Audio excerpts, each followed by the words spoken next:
Welcome to the 359, where we talk about the top tech news of the day and all the other crap we want to throw in. I'm Roger Chang. I'm Alfred Ng.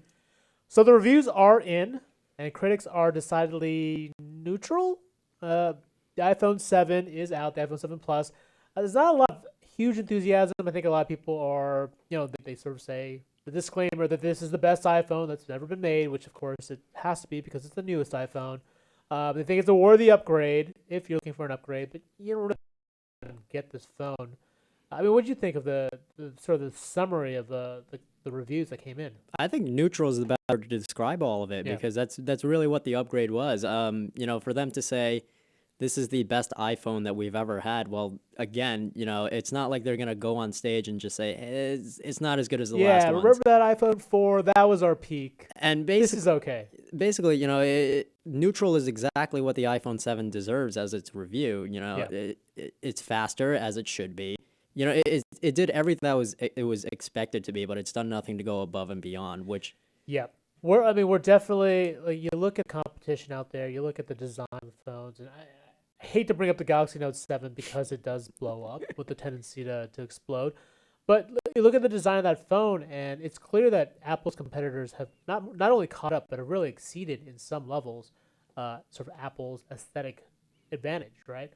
Yeah, that being said, though, I will say that the 7 Plus, I really feel like that's where the 7 should have went. The dual cameras are a big advantage, but the fact is that, for me to have to get this giant phone to get that kind of really cool feature, it's kind of a downer for me. I know. We know about your hand issues. It's cool. Well, no, but I also really like the camera. Right. No, that was the premise of the article I wrote last week, right? That basically, if you want the latest and greatest in Apple, you've got to pay that step up thing. You've got to endure having this gigantic phone. For a lot of people, that's a real hang up. I think probably the biggest hang up still is the headphone jack. I think it's a controversy that won't die. And in a lot of the reviews, I think folks were kind of lukewarm. They didn't think that the upgrade to iPhone 7 was really worth losing the headphone jack. Yeah, I agree with that. I was eligible to update to the 7, and I just said I'm not going to do it because first of all, I spent a lot of money on my headphones already. Right. And then for me to do that, and then, I know people have made the argument you can get the adapter, but dongle.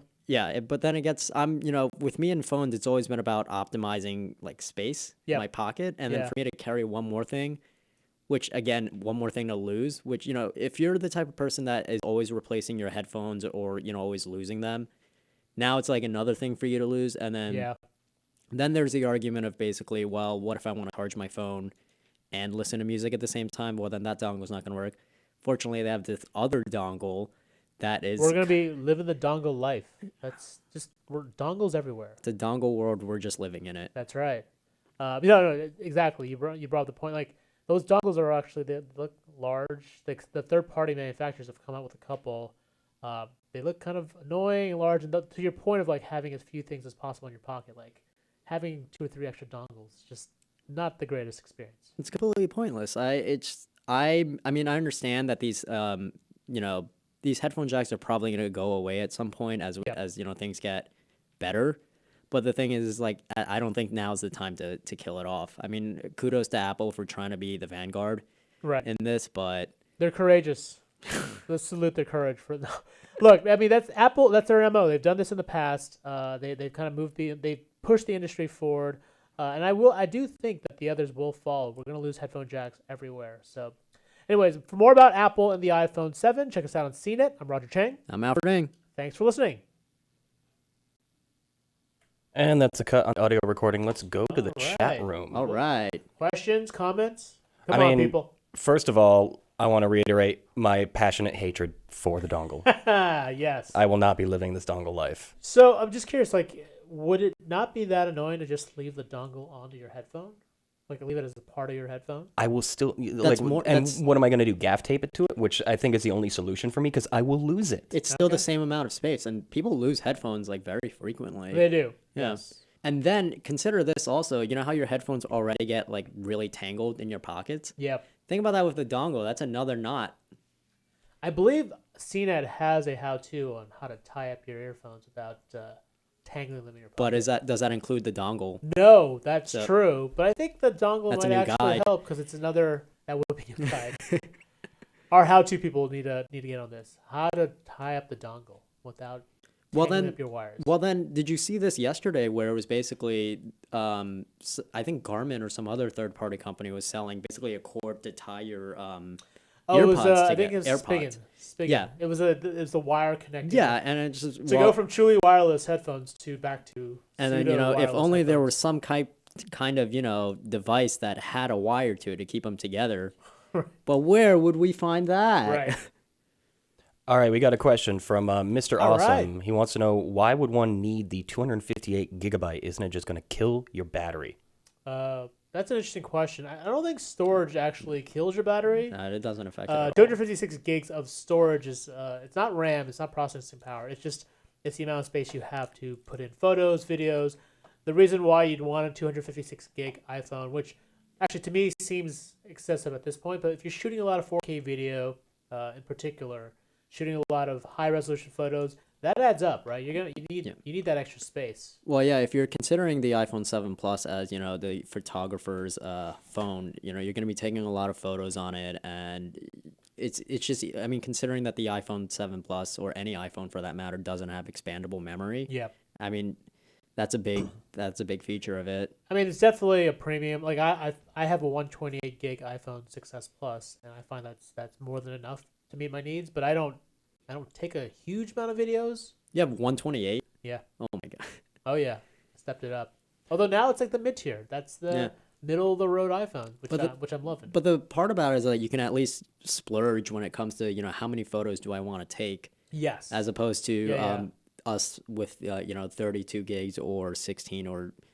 Well, no, 16 is the minimum. 16's gone now. Yeah. So even with 32 gigs, I feel like if where you have to budget it. Yeah, you sort of have to plan it out. You're like, oh, maybe I have to delete some apps today because I've got to take a couple extra photos. That's not an experience you really want on your phone. So that's actually kind of a perfect segue into Dante's question. He says, how good is the iPhone 7 camera? Which we can demonstrate for you. We can demonstrate. Thanks Let's take a to look. Our photographer, James Martin. He was able to snap some photos on an iPhone 7 Plus versus an iPhone 6s Plus. You should check out CNET. We've got a nice site that sort of shows you a side-by-side comparison. You can actually scroll so you can see here back and forth on these photos to see the quality. The iPhone 6s Plus versus the iPhone 7 Plus as far as resolution picture quality goes. And here, this is a low light photo. This low light conditions, and the 7 Plus definitely shines here, right? Like you see more colors. It's a bit more detailed. Than the 6s Plus. Oh no, yeah, it's definitely better for low light, and in my opinion, I think that's very important considering, you want to take a picture of your friends at a party and things, unless it's a daylight party. I know for you in the club, you gotta. You don't need to use flash photography anymore. Exactly. Which is awful. Never use flash. But see how it performs in broad daylight. It's negligible, right? I would say so, personally. Yeah. I honestly feel like some of the colors on the 6S are maybe richer, more vibrant to a sense, but that could also just be overexposure. I do think it's just personal preference, but it does sort of show you that in certain cases the gap between the two just isn't as wide as Apple would like you to think it is. In fairness' sake, can we switch it to comparing it with the Galaxy S7, if that's possible? Sure, let's do that. Just for our Android fans out there. Absolutely, Yeah. good point. So here's the iPhone 7, as we had just previously looked 7 at. Plus. 7 Plus, excuse me. Big difference. Yeah, you're right. Actually looks about the same in this comparison. Yeah. There's a pretty, I don't know. What do you guys think in the chat as far as like explicitly take all of your brand loyalties out of this? Let's look at this objectively. Color-wise, I'm leaning towards the 7 Plus. Like I feel like there's better color there, but I don't know. I'm definitely by no means an expert.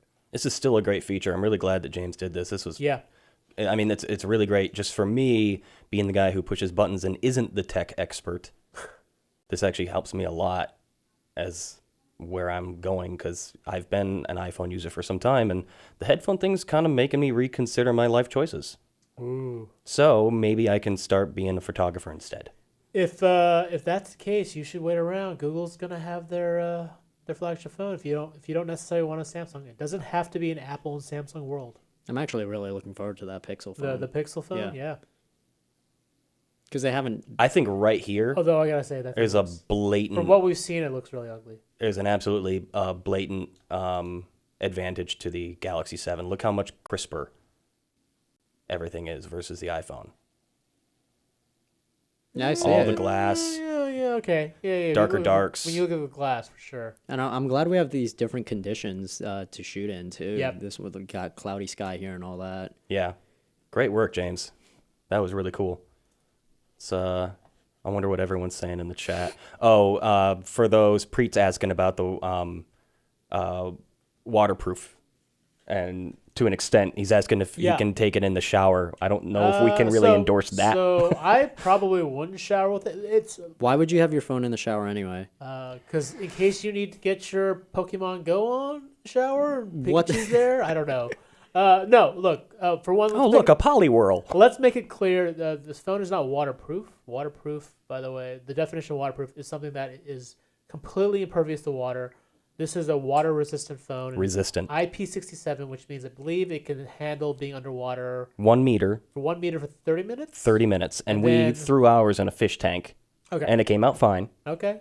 So, I mean, sorry about that. So I would say, I don't think there's any risk in showering with the phone, aside from the fact that that could get messy, especially if you factor in soap and shampoo. But I don't think it's going to destroy the phone. I think if you drop your phone in the toilet, that's fine. But I wouldn't go swimming with this thing. Yeah. Which again, if you are, why? Again, yeah. Why would you take your phone in the water intentionally? Well, to be fair, I've gone. Well, if you I've gone kayaking and canoeing a lot, where I always leave my phone behind. But I always think, I wish I were here so I could take this cool photo. True. Although if you went kayaking, I've never said that in the shower, but if you dropped your phone while kayaking, I feel like you'd probably be screwed either way. Like if it fell down there in like a white water condition that just... Well, if it flows down the river like everything else, maybe. Wouldn't it sink down? I don't... It's heavy enough. It's going to sink, right? I would think so. I would still... If it's resistant, though, maybe I can grab it like quickly before it falls True. in. If you had the instincts or reflexes of a ninja, you could do this. We could try it out. We could, I guess. You're getting in some dangerous territory here. Yeah. I don't... well, we're putting way too much emphasis on what we should not do with a phone. I know. I think that kind of goes without. All right. Moving on. What questions do we got? I mean, well, for one, Zaid wants to know what's the date today. It's Tuesday, September 13th. Thanks for coming all the way to YouTube to find out the date today. It's Roald Dahl's birthday. There you go. Happy birthday. Cool. Yeah. David says I have Samsung S7 Edge and play Pokemon in the shower sometimes. All right, so it happens. It happens. You're not too far off. David, what have you caught in the shower? Oh, Pokemon-wise. Pokemon, let's make that clear. Yeah. Yeah, we actually, our iPhone videos are out today. All the Apple videos are up on CNET.com. Yes, so if you want to take a closer we've got look. Full-blown coverage. Spent the whole weekend with Mr. Scott Stein. Anthony, by the way, says, please discuss the iPhone not including an AMOLED screen. Oh, good catch. Yeah. That is a good comment. I mean, that's one of the things that Samsung definitely has an advantage over right now is screen quality. AMOLED screen has crisper colors, truer blacks, higher resolution, actually. That's QHD, I believe, than the iPhone, which is a little bit lower. I mean, it's still a good-looking screen, and at that size, it's really hard to tell, but it's a good point. Like, Apple hasn't embraced AMOLED yet. I'm gonna refer to one of our CNET reviews where about the iPhone 7, where on the release date, where it's basically, look, like how many people actually have their iPhone screen brightness all the way completely up? I think that phone is as bright as it needs to be. That's true. Because I'm often in a dark room, like praying that my kid's sleeping, I have my phone's brightness all the way down to the lowest setting. Like I wish I could go lower. Yeah, even on my Android phones, I have a screen dimmer app just to make it even darker. Yeah. Oh yeah. If anything, they should have some kind of LED screen to make it go the other way. But it's not just about brightness, right? AMOLED screens, like the screen colors, resolution's a little bit. That's a better different. argument to me. Yes, for sure. And I'm hoping. I think the rumor is with the next iPhone that they will start incorporating AMOLED. So, yeah, getting the rumor mill started now. Yeah. Why not? A whole year in advance. Let's go. Jose says, I believe the matte black color is a better color versus the jet black. I agree. Just in general, because who would want to risk fingerprint smudges and scratches? Full disclosure, I've already ordered my black iPhone. You got on jet black or Just black, matte black, not the jet black. Yeah. We're saying black a lot. But I agree. It's fingerprint. We've already got scratches on our jet black test model. Oh, really? Yeah. I mean, it's interesting that Apple even says it on its site. They've never really done that. They disclose, like, microabrasions will show up. I'm like, well, that's... I love that they call it microabrasions. I know. That's a nice tech jargon It's called word. fingerprints. Yeah. No, those are just... Microabrasions sounds like a really bad, like, EDM those band. are just scratches, aren't they? I thought they're Anything, right? yeah. You guys want to start an electronica band called Microabrasions?